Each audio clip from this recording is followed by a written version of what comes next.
Kirby is a franchise that's been special to me for most of my life. I first got into the franchise thanks to my Nintendo DS with Kirby Superstar Ultra. You would not believe the countless hours I put into that game.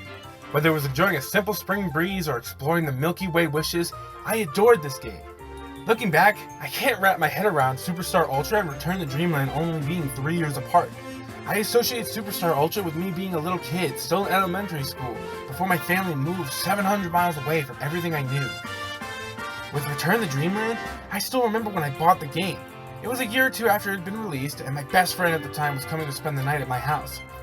We were both Nintendo fans, so I bought a used copy of the game for us to play that night. When my used copy didn't work, my disappointment was immeasurable and my day was almost ruined. My parents ended up saving the day when they got me another copy of the game. I don't remember if it was used or new, but looking back, all I know is that it worked and I loved it. I have fond memories of playing this game with my best friend Billy, who, if somehow you were watching this, hey man, how's it going? And my two siblings. I remember my siblings and I all had assigned Kirbys. I was always the standard Kirby, my sister played the yellow one who we named Artie, and my brother played the blue one, who I think we named George, but it might have also been Bob. But I think it was George. Playing the game in middle school, one of the worst times of my life, I'm surprised I don't associate it with the bad times like I do other things. Take Pikmin 3 for example. I played this game during another extremely dark period of my life, and through no fault of its own, I can only associate it with those bad times. But not Return to Dreamland.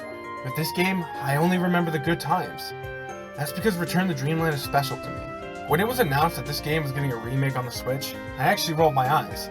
I thought the remake was pretty unnecessary, and because of those feelings, I found myself very nitpicky over things like the new art style or DDD's new design. I didn't even buy the game right away. I think I waited somewhere between 2 to 3 months before I caved and bought it. And you can thank my good buddy. He convinced me that it was worth playing for the new epilogue campaign, which for the record, I did enjoy, but I didn't think it was amazing or anything. But I made sure to replay the base game first, and man, I fell in love with it all over again. Kirby's Return to Dreamland was the big return to console for the little guy. He was handheld only, not counting spin-offs for over a decade at that point. So the guys over at HAL Labs had a lot to prove when jumping back onto console, and I think most people will agree they knocked it out of the park. I don't know if this is a widely held opinion, but I've seen some claim that the game is bland and the Kirby equivalent of New Super Mario Bros. But besides the jump to a 3D art style and 4-player co-op, I don't think this comparison is justified.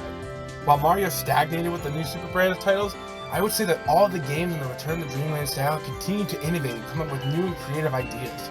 Even Star Allies, which by no means is a great game, still has some pretty fun ideas. Out of the 4 games in this style, my heart belongs to Planet Robobot, which I sadly don't have my copy anymore since I temporarily traded it with a friend who I had falling out with a few months later. I want my game back, Alex. You can have your heart gold back. I didn't even finish it. Kirby's Return to Dreamland sits comfortably as my 3rd favorite Kirby game, behind Planet Robobot and The Forgotten Land. But despite only being 3rd, it is the one that by far means the most to me. I remember playing the game for the first time and thinking that the Ultra copy abilities were the coolest thing ever. The Ultra Sword was always my favorite. There's something so satisfying about nuking an entire screen full of enemies with a giant sword. And man, it was so cool fighting Magalore and you had to break his defense with the power of the Ultra copy abilities. That whole fight was incredible. Especially when you play in extra mode in the deluxe version, and now it has the remix from Star Allies playing, which somehow even managed to top Crown, which shocks me. The faint cries of Magalore you can hear in the background as he calls out for help is something special. It's something incredible. But speaking of music, another dimension is something else. This song was my favorite when I first played the game. A song that is so inspiring. Despite being backed into a corner, Kirby and friends, thanks to their newfound allies, are literally racing across dimensions to try and stop Magalore, who now wields the Master Crown, from destroying their home planet Popstar. This song fills you with so much energy. Despite being tricked, it makes you want to keep following the path you've tread and save the day. The world might be in danger, and it might be your fault, but now is not the time to back down. You gotta get a move on and take the bad guy down. The Kirby franchise has always done a great job with its antagonists. Well, for the most part. Magalore is no exception. This is one of the ones that feels the most personal. He made you think he was your friend, that you were helping him get home, helping him free his home. But the first chance he gets, he betrays you, steals the Master Crown, and as thanks, leads to destroy Kirby's home. As Crown plays in the background and he twists into some demonic form, you aren't just trying to beat him because the game wants you to. You're playing to take him down after betraying you. This is revenge. You want to get back at him for everything he did. Something I need to credit the deluxe version for is the addition of new content compared to the base game. Not only is there the new epilogue campaign where you play as Magalore, the very one who betrayed you, but there's the new Merry Magalore Land. This mode takes place after the main game, and it stars Magalore, who's built a theme park where players can experience so many of the minigames present throughout the franchise's history. Many people will sleep on these minigames, but some of them are absolute gems. Not to mention, they're all blasts when playing in co-op. Kirby's Return to Dreamland is a game that holds a very special place in my heart. You may have noticed that I said basically nothing about the gameplay in this video. To make it short, Return to Dreamland is the 2D Kirby formula nearly perfected. It has great copy abilities, fun level gimmicks, a great central gimmick in the ultra copy abilities, a wonderful story, and one of my favorite soundtracks in the franchise. This is a game you can't go wrong with.